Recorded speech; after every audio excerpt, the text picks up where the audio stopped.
And we want to thank you for joining the Four Tales podcast. I want to know what it is Quick is trying to say.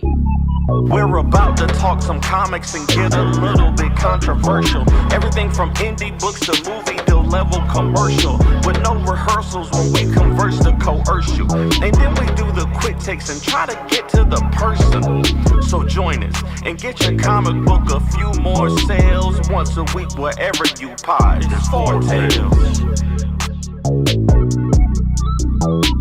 Once a week wherever you pod. It's Four Tales.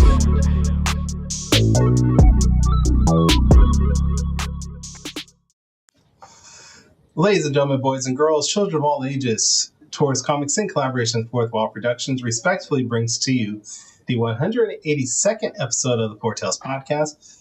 I'm your host, Kyron Silva from Taurus Comics.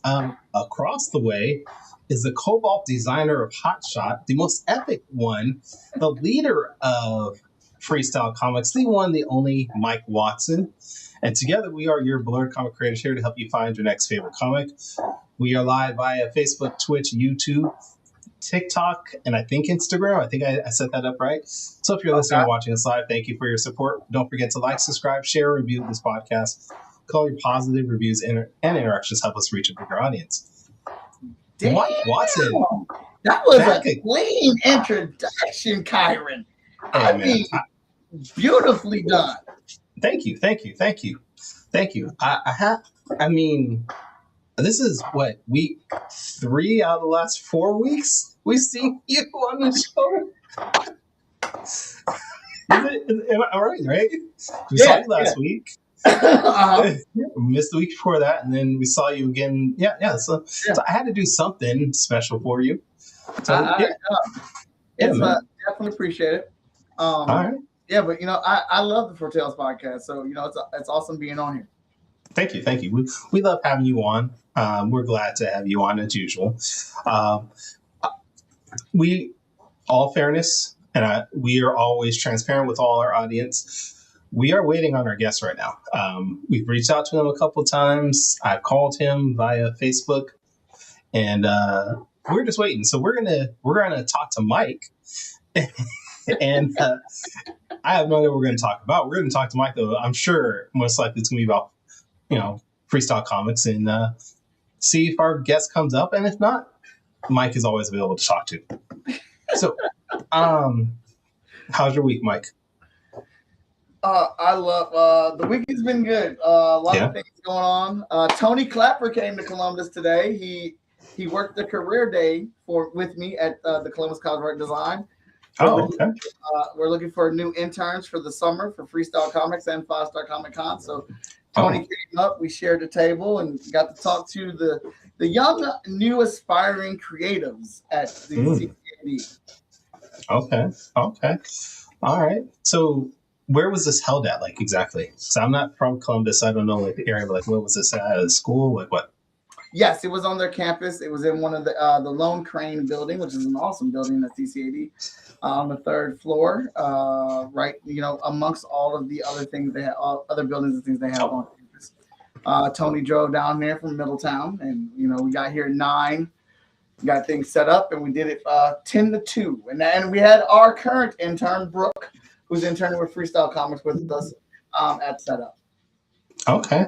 Now I'm showing a picture right now of the screen of you and Brooke and Tony at CCAD with your amazing setup. I mean, the banners are just spectacular, by the way, as always. So for anyone that's maybe,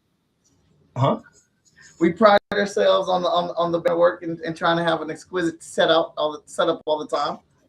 Okay. So these interns, what do they do for Freestyle Comics? Like, what are their tasks and their roles here? All right. Well, Brooke is our only one right now for this semester. Next semester, we already have a couple signed up, but Brooke is working on issue 5 of The Wolf. She's actually doing the pencils, so she's penciling 8 pages for us for that. She has to manage and watch her time because she has until like the first week of May to be completed. So she also does our social media posting. We have a bunch of templates and stuff that we get posted on a regular. She sets up that schedule, or she follows that schedule. and we will ask her every now and again to make a promo for us and tell us how she would like to promote things from her eye, from her perspective, using FSK branding. She just did our Valentine's Day set with Hot Shot on it, holding the speaker like the classic 80s movies, which she absolutely killed. And then she did some color trials for us on one of our new characters, one of our new villains, Mochizuki, doing some color concept work on that. And just kind of whatever I have going on. Like, she helped me out with some of the Kickstarter pages, team, and that's what she's been doing, keeping her busy. Okay. Now, this is not your first year having interns. Actually, as long as I've known you, I think you've had interns. When did you come up with this idea of bringing interns to teach them how to make comics and be a professional? That's a funny story because it was several years ago. I was at what was called the Space Comic Convention.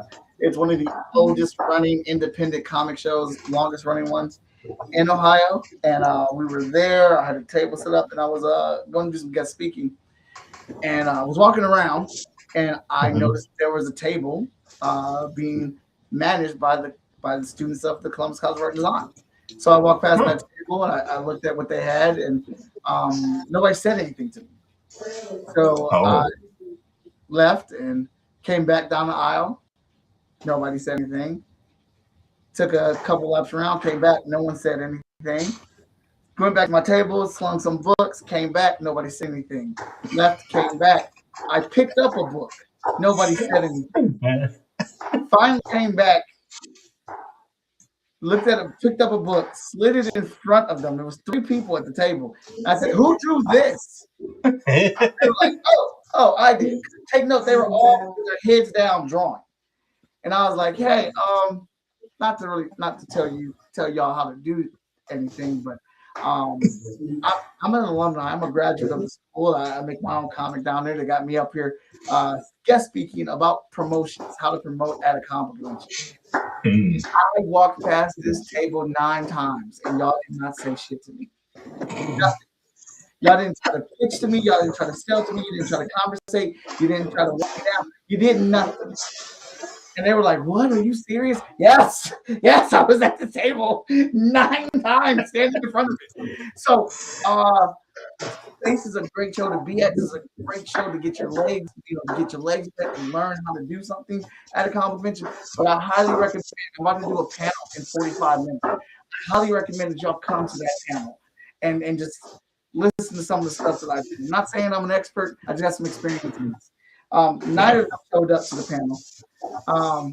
And that's when I reached out to CCAD to find out how to do an internship.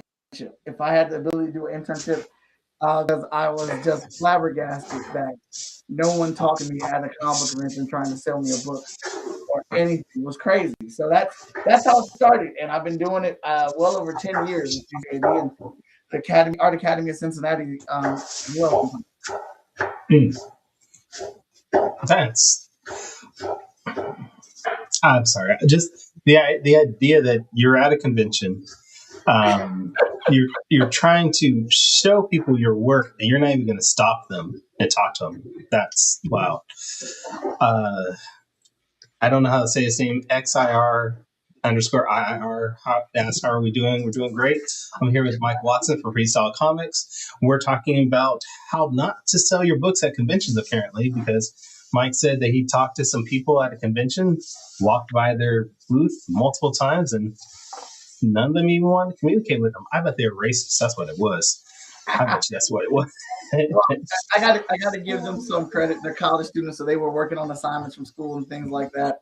But you gotta have those eyes on the pivot, man. You gotta be able to see coming and stuff, even while you're drawing. Have you had any contact with those original groups since then? Like, have you saw them on campus around Ohio somewhere at all? Actually, I have not. Oh, okay. That'd be cool though. If I don't know, 10 years later, you come up and they're like, "Mike, I saw you and you changed our thinking, and I've now launched my own comic company. It's all because of you." That would be a dope story. It would. And I've got to do better at collecting that type of information. Yeah. J-Man's in the building. Say what's up, Mike. What's going on? J-Man, what's up? Officially says that's what it always is. You gotta look up from the sketchbook. You know, it's funny because I used to have that same issue, especially when I first started, because at least as artists, I feel like we use it as a crutch a bit. Like we want to just not make eye contact. I can't talk right now. We don't want to make eye contact with people, so we'll just sit down in our sketchbook because a lot of us aren't sociable people sometimes. A lot of us aren't used to interacting with others. That's me. Oh, okay. We're known to have a fire detector go off as well because it's really sensitive. So yeah. Yeah. So, but going back to what I was saying, you know, as artists, a lot of times we're just not very sociable people. So we're used to just using our sketchbook to just, you know, draw and honestly just use it as an avoidance. So I'm glad you're out there being a advocate, trying to teach the younger groups. Brad Arney, what's going on? Nice to see you. Again, if you guys are just joining in, Mike is supposed to be my co-host because I didn't mention this. Danny's not here because Danny's at a convention. So good luck to Danny. I don't even know the name of the convention he's at, somewhere in North Carolina, but good luck to him and Morgan and everybody at Fourth Wall Productions. I should know the name of the company I'm supposed to be editor of, right? I really should know that. It's all right. It doesn't matter if you show up. Whenever they need me, whatever it is, I am there. Brad says you need a spotter. Yes, as creators, sometimes you do need a spotter to actually just be your voice and to stop you and nudge you like, hey, that person's looking at your booth, you know, just to get you out of that tunnel vision of what you're doing sometimes. A spotter would help. That would be nice to have. When we're at shows, like when I got a full team at a show, me and Tony will work, or it'll be me and Fee at the corners. That way we can opposite direction of ours. And like Fee or Tony will know to come somebody else if they see me engage with somebody. And then like we have like Tess and Coda and Adam in the back of the table to work the table, to like close out the sale, to get their books taken care of, and to grab other people that, you know, maybe scrambling around or whatnot. I try to, everybody that I have, like when I have a full team out, they are targeted for specific types of customers that, you know, they gel with and bring over to the table. Okay. All right. Telling me you got a plan for every situation. You're like, you got your own little Ocean's 11 group out there is what you're telling me. Yes. Mr. Fish says Danny is in Raleigh, North Carolina, and that Fish uses his son as a spotter for him. Okay. Relative. Wow, that's a long. Okay, never mind. I thought that was a convention. Never mind. You also dropped something today, which is very relevant to me as a writer, and I'm gonna share this too. Let me bring that up. But you dropped the new suit for Hot Shot. Yes. It's a whole promo talk about the new suit, the new villain, same epicness, which we all know if it's coming from you, it's gonna be epic. But you guys check out the suit. I mean, we got a whole turnaround character sheet going on, and we're talking about everything starts with issue 14. Looks like it's written by Travis Gibb with artwork by Brian Wolf. I'm assuming this is the first part of the Gauntlet, right? Yes, first part of the Gauntlet. Travis Gibbs issue 14 is the very first part of the Gauntlet. It's a one-shot. 14 is a one-shot. 15 is a two-part crossover with Fourth Wall. So part 1 in Hot Shot and then part 2 in Ace Blade. 16 is a one-shot. 17 is a one-shot. 18 is a one-shot. 19 is as well. And we just had one of the books get changed. Tony Clapper's 19 is turned into a two-part story. It starts in 5-star, concludes in Hot Shot 19. 20 is a one-shot. Kyron's issue 21 is a one shot, and Brian J. Lambert's writing a two-parter for 22 and 23, which I will say that is 21 and 20, 22 and 23 is going to wrap up, complete finally the Carla and Mike drama. Okay. For anybody watching the stream, I did share something. I didn't know if I was supposed to share that or not. Mike had just sent that in the chat, and I was like, "Oh, does he want me to share that?" And I started sharing that. Share. Yeah, that's fine. Okay. All right. All right. So it is a rundown of what Mike just said, but there was information on there about the Zero event and whatnot. So I just wanted to make sure that I wasn't giving information. But I mean, the names on here that you have, like you mentioned, you got Tony Clapper, you got myself, you got Travis Gibb, you got Danny Quick doing the crossover with him and Ace Wade, but you also got Lloyd Stanley, Morgan Iverson, Carla Medrano, which I think she wants to be called Moon. Okay. I think you got to check on she actually wants to use her writing name. Brian Lambert, Ted is on there. I mean, this is a who's who of indie comic writers. How did this all come about where you got these, what is this, 8-9 writers together to work on this? Is what I think is another amazing story. Sorry. Fish said, "Dang, that's a long time to put up with Carla." Right? 21 issues of her?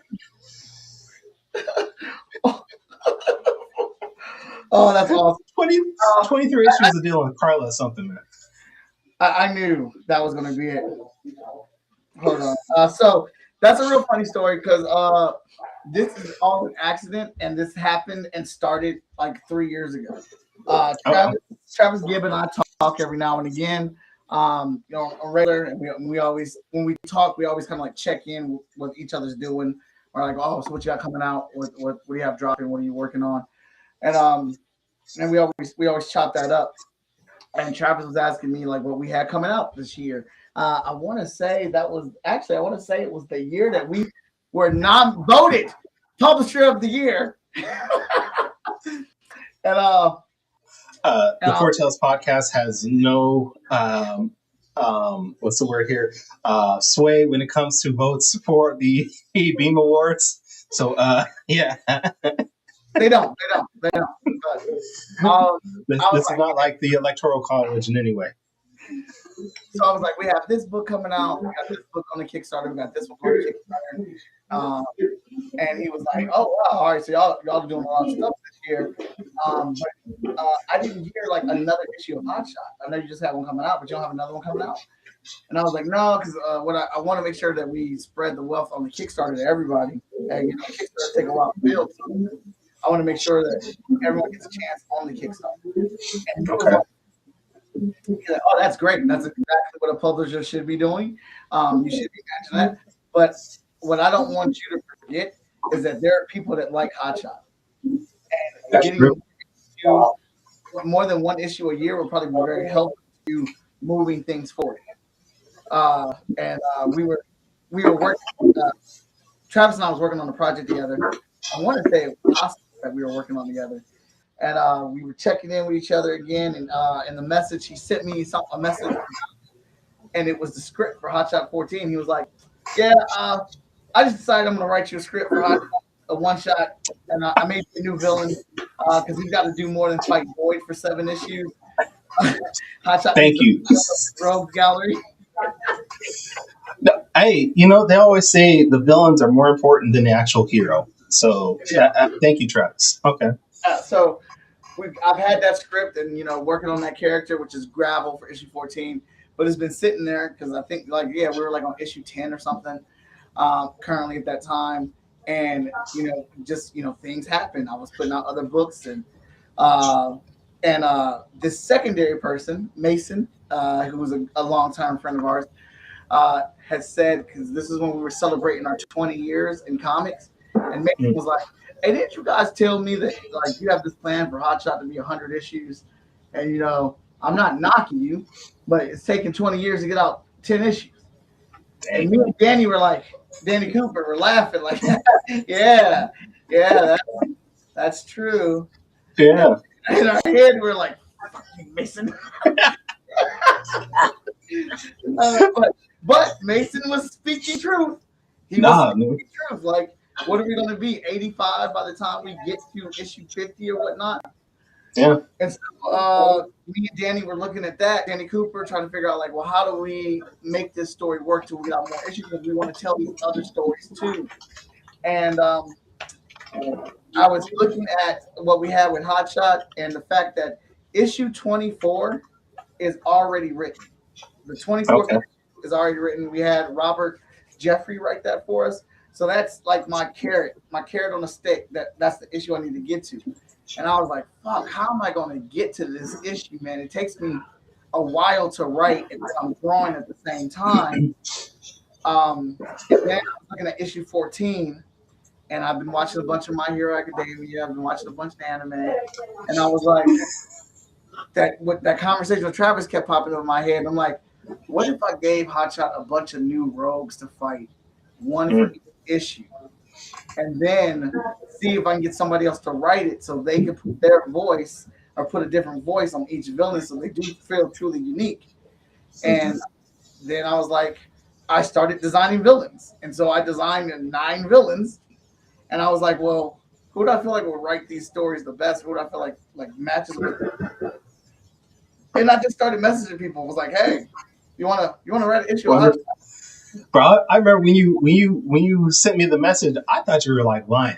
I was like, why is Mike being an ass about this? Why are you joking with me? What? But then you're like, no, I'm serious. I got this idea for the villain. I want you to just do whatever. And then you gave me the design. I was all like, okay, I remember, not to let out too much, but like, I remember this villain before. Oh, no, you can let it out. I don't care. It's perfectly fine to talk about. All right, so for the issue that I'm writing, Mike is reintroducing a character. And this character's already been, I'm not going to give out too much details. I still want people to read it. This character's been in Hotshot in the past, but he had a very brief showing. But Mike went ahead and redesigned the character, and I was like, well, I need to figure out how he got from A to B. Because that's the most biggest thing. Like, why does he get this redesign, this epic redesign? Why is he so badass now compared to that first time where he was just a throwaway character? I needed to amp my game up. So when you showed me, then you're like, hey, this is what we're doing. I was like, oh, I really got to bring it on this. I can't not let anybody down. And then when I saw we talk about the rogue of writers that you have, and I was like, dang. He got Travis. He got Brian Lambert. He got Danny. Oh, I gotta really step this up. I can't be the weak link in this chain here. I can't be the weak link in the gauntlet. So I was like, but I appreciate you allowing me to be a part of this because it was a great experience. It's been fun, and it was just cool just to play in somebody else's universe more than anything. Fish says you've been putting out a ton of books along the way, which is very true. You're not busy. Like, you're always busy. Mally in the chat says you need to win the state lottery. Yeah. I mean, I think we can all say we need to win the lottery. That would really help. Like, seriously. I'm not gonna say that we're rich, but all of a sudden when books start dropping month to month and there's no Kickstarter, you will know. It was like the Freestyle Conference just dropped 7 books in a month. Look, I'm not saying I won't tell anybody why I win the lottery, but there will be signs. Like when you guys start watching the Foretales podcast and it's an 8K, there'll be signs. There will be signs. But no, I mean, obviously as comic creators, the biggest issue that we have is funding more than anything. I think a lot of us have the creativity and we have the means to get our ideas out of our head, either by hiring somebody or doing it ourselves. But it's always going to come down to how much money are we bringing in, to get that. And I think that's probably the biggest thing that all of us as indie creators, even bigger companies, struggle with that a lot. So yeah. But you're still kicking it either way. Like, you're still killing it every day, every month. You're doing something. So I mean, I can't fault Travis for saying we need more Hotshot, but it's not like you're not doing anything. So, good to you for keeping it up. Hell, I need Mike to win the lottery. Fish. Bro, fish. Look, Wait, wait. Fish. Mike ain't the only person that if they won the lottery, your name would be one of the first people on the list we contact with for a monthly book. Okay. Fish, I just like if I hit you up and I say, "Hey, Fish, I want you to start drawing. I got the script already. I want you to start drawing Heroes International, and we're gonna need it on a bi-monthly release. Don't ask no questions because you know what the fuck it is. Bro, just turn around, smile to your wife, and say, "We good." Hey, he did it. Like, Fish, I got a couple series right now that if I had the money, you'd be the first person I contact and be like, "All right, you're going to be my penciler," and then Mike would be second, and then Dino, who's the artist for Saw 4 and 5, like we all. I'm pretty sure we all have lists of like if we won the jackpot, this is what's happening. It's like people that I want to work with. You want to respect how much they are asking to be paid for and stuff like that. But like, yeah. And they like if I just say, "Hey, you're lit, you're green lit to go." Don't ask no questions, just go. It's like Batman, his contingency plan for everybody in Justice League. This is my contingency plan. If I win the lottery, you are it. Like, what? Dang. Mike ain't sharing, but see, that's different. Mike's not sharing it. He's hiring. It's not sharing. He's hiring. That's all it is. Oh yeah. Oh my God, the bullpen that would be at FSK would be. Look, maybe everybody on the internet, on our social circles, be like, "Where's fourth wall been, y'all? Come on with nothing. 6 months. Have you seen the cats over at Concrete? They was on it so hard. Where did they go? Hey, I just did a picture of me looking like Dr. Claw from Inspector Gadget. Just turn around. Oh, you'd be hitting your Nick Fury on them. Like there was an idea. Oh my God!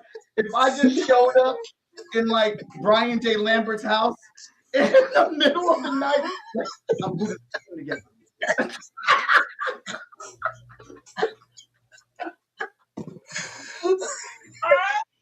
How crazy would that be? I just start showing up at creators' houses. Like I just at Mike Lance's door while he's out to dinner, and I'm seriously on the porch. Yep. Hey, like, what you doing? What are you doing here, Mike? Let's just say I can afford this. let's up the schedule on that book.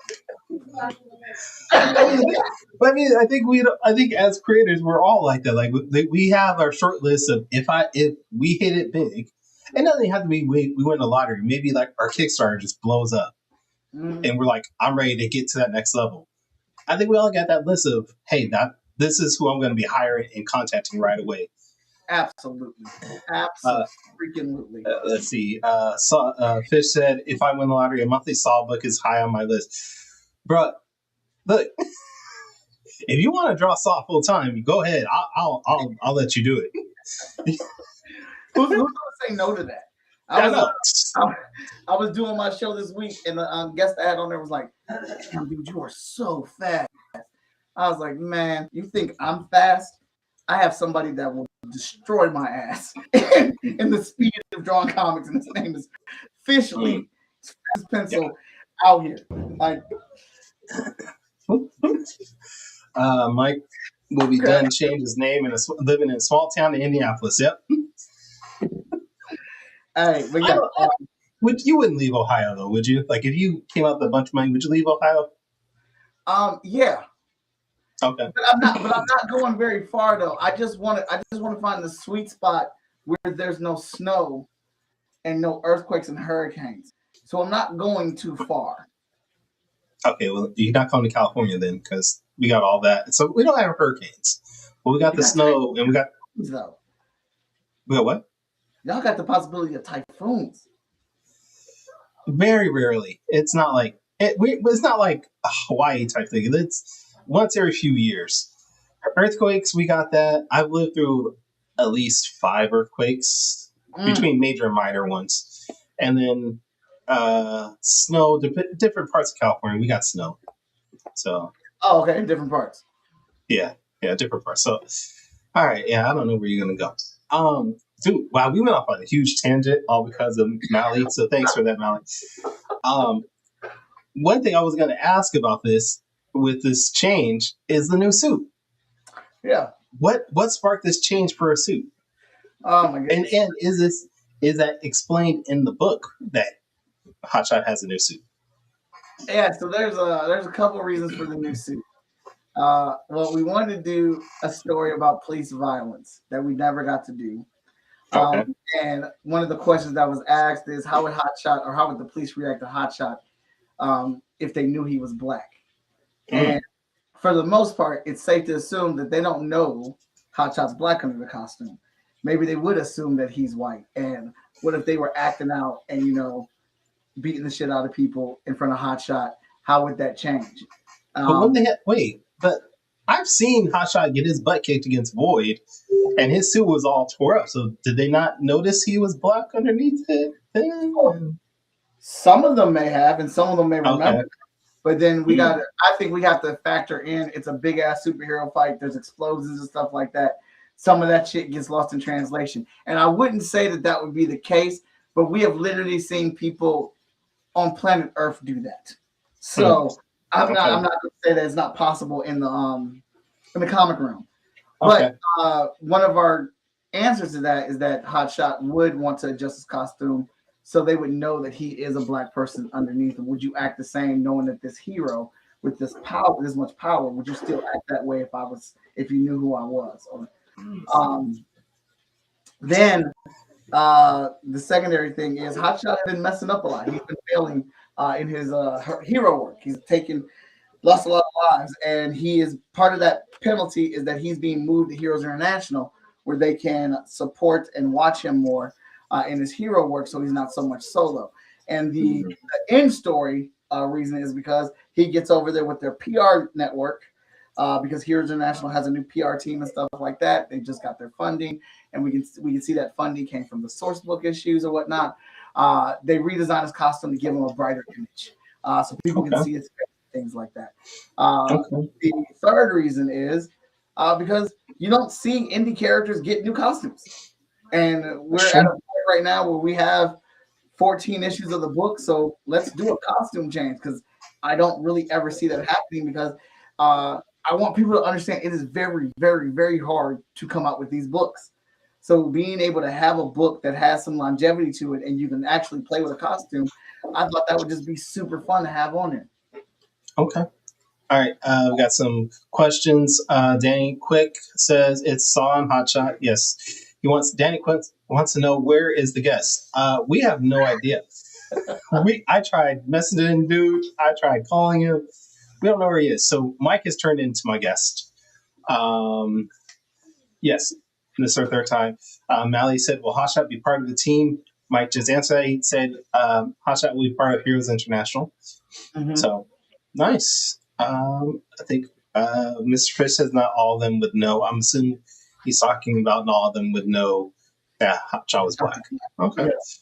So I do find it ironic that you decide to debut all this during Black History Month. I just want to point that out.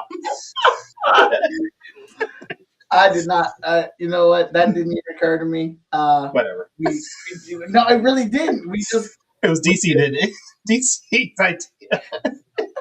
We did the Kickstarter. We funded, and I was like, all right, it's time to immediately show people we're ready with the next book. Start promoting. Okay. All right. Yes, Danny. Hotshot is black. Can't do with you. Then all right. So the past Kickstarter, you already got that funded. Yeah. That's I think when we talked last week, you said you actually already have those in your hand, and yes, and you're getting ready to ship those out. Yeah, the books are upstairs in our garage. So right now, I'm just waiting for Kickstarter to send the funds to our account. Once they send the funds to our account, I should have the bookmarks together. I got to order some more Geminis or whatnot, but the books are immediately being shipped off. As I told you offline, whether your payment went through or not on the Kickstarter, everybody got the digital rewards. The book is finished. Everyone got the digital rewards. So that should be able to hold you guys over until we ship. But we're immediately rolling out into the next issue. We're as soon as we get the funds into an account, we are shipping Hot Shot 13 immediately. And then as you can see, we already got the pre-launch page up for issue 14, which is Travis Gibb wrote that issue and Brian Wolf drew that issue. Because I am currently drawing Hot Shot 15 right now, inking and drawing it, and I'm also drawing Ace Blade 11. We have Dan Barlow as a new artist on Hot Shot. He is just completed the layouts for Hot Shot 16, and he's doing the pencils for Hot Shot 16 right now. Okay. All right. And I have the link in the chat for the pre-launch for Hot Shot. Like Mike mentioned it, this is done by Travis Gibb as the writer. We are introducing a new character called Gravel, which you can see here on the screen if you're watching. We're going to end the show soon, but one thing we do want to show, if you guys are noticing, this at the bottom says the first appearance of Gravel. And that's because Mike is doing something cool with this, that with every issue of the Gauntlet, it's the first issue of the villain side of things, right? But we're also doing a villain and a hero cover, right? Is that right? Yep. You are correct. So we're going to get the villain cover like this. We're just going to say first issue, first appearance, whatever. But you're also going to have the hero side of things too. So that's going to be something cool. Amazing artwork as usual. I mean, thank you. You always do great work. Is there anything about issue 14 that you can give us about Gravel that maybe doesn't, I don't know, give up too much? Well, this is a story about an immigrant that was done wrong, and it is a story that is pretty current with today's times. It's things that are happening in the U.S. Travis has written an excellent story featuring this character who gets done wrong. He's an immigrant here, and he's trying to do for his family. It's kind of one of those classic old school villain origin stories where they fall into the beta rays and then they transform, and they seek justice. I love it so much because the villain is the feature in this story. So it's a very reminiscent of like a Saturday morning cartoon episode. You get to see how the villain's made. The villain then attacks, and the hero has to deal with it, and it gets compounded into a 30-minute, episode on Saturday. Yep. And then if you guys go to the Kickstarter launch page, you'll also see. I mean, this looks like it's all the villains that Hot Shot's going to be facing. Yes, if I'm not mistaken. So I mean, you guys can see a preview of what's coming up for issues 16, 17, 18, all the way through 23 here on the page. Mally said you got his digital reward, so thank you for that, Mike. Appreciate that. You're welcome, Mally. Very much so. So yeah, this is, I mean, I can't wait for it. I also can't wait for you guys to check out my issue. I mean, I could be a little biased. I'm just going to say it, Hey, I can't wait. It's very good. I'm looking for I'm excited right now because I'm trying to I just got finished with the branding for promoting this whole thing. So now I'm about to I got to start making the branding for y'all. And I started doing all the villain covers, but I'm only on let me see. I am on, I think Ted Sakura is the one I left off at. Yeah, so I'm on Ted Sakura's. I don't have Tony's yet because we're doing an adjustment on that. But yeah, so I got all the rest of them laid out and done. So I need to go. Yours is next. I was stuck on Ted's because I couldn't figure out the color we wanted the character, which is what our intern helped me out with. But then yours is next after that, Kyron. And then I'm doing Brian J. Lambert's cover. So all that stuff is going to be part of the grade for the promo. Bro, I'm sorry. I just found out I could zoom in on this thing and on the actual screen share I'm doing. Oh, shoot, nice. I didn't know Restream allowed you to do this. This is all Restream. I'm doing this all through Restream right now, just the whole scrolling and everything. My Restream looks nothing like yours. Okay. And I can't find the settings to make it look like yours. I like how yours looks. We'll get together one day. We'll work things out. All right. I mean, that's the time. This is we didn't even get to do quick takes or nothing today, man. I feel the quick takes were designed for a guest. So, I know, I know, but they were good quick takes too. I know I felt bad that we can't even get to them. Hey, you know what? What? You can save them for next week, so Danny doesn't even have to give them to you. You already got them done. That's true. And if you guys are listening, we're going to need a guest for next week. Originally, we were going to do a free play Friday. Mike, you cannot be our guest again because that's just. I love you, dude, but that's just too much at this point. But we're working on something right now. I'm gonna let you guys in on a secret. We're trying to work on something where we can do a live stream at 5 Star Comic Con. But there's some behind the scenes stuff, and we're trying to get logistics to work out to where it's a special episode for us. So we'll see. But yeah, I'll see if Danny wants to use these. I mean, like you said, they are very specific to this particular person. So, but if you maybe want to be a part of next week's episode on Friday, 5 p.m. Pacific, 8 p.m. Eastern, please reach out to myself or Danny Quick. I don't know if he's going to be here. And see if you want to be on. We would love to have you. You should knock at Travis's door. He's got a bunch of writers and artists from Summit Comics. They just had a massively successful Kickstarter. So they got some talented individuals. I've interviewed like 3 of them on my show. Nice characters, good stories and whatnot, and completely new. Okay, I mean, if you guys can tag Travis in here and let him know to maybe reach out to us, that'd be great. If not, there are enough people out there running Kickstarters or something.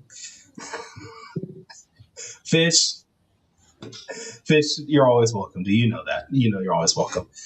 But yeah, that's gonna be their show. I don't know how to end this because normally we do quick takes and then we do the ending. It's just throwing me off so much. You know what? That's what I'm gonna do. Mike, where can people follow you and keep up with your work? Well, everybody can follow me at Most Epic Art. It's Most Epic Art on all social media platforms. Our regular FSK website is fsknow.com. But our Kickstarters, which are going to be happening all year, as we have multiple books we're releasing, is fskgo.com is where you can find all of our good stuff. All right. And Mally, please don't sell any of your kidneys to fund your books. We don't want that.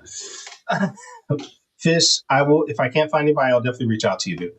If this is the first time you've checked out, well, wait, see, I threw myself off.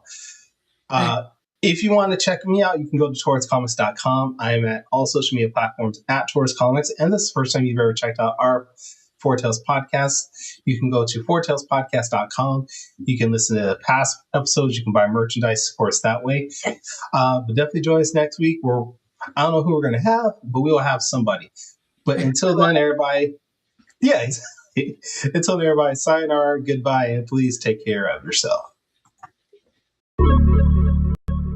Music provided by my brother, Quix Made It.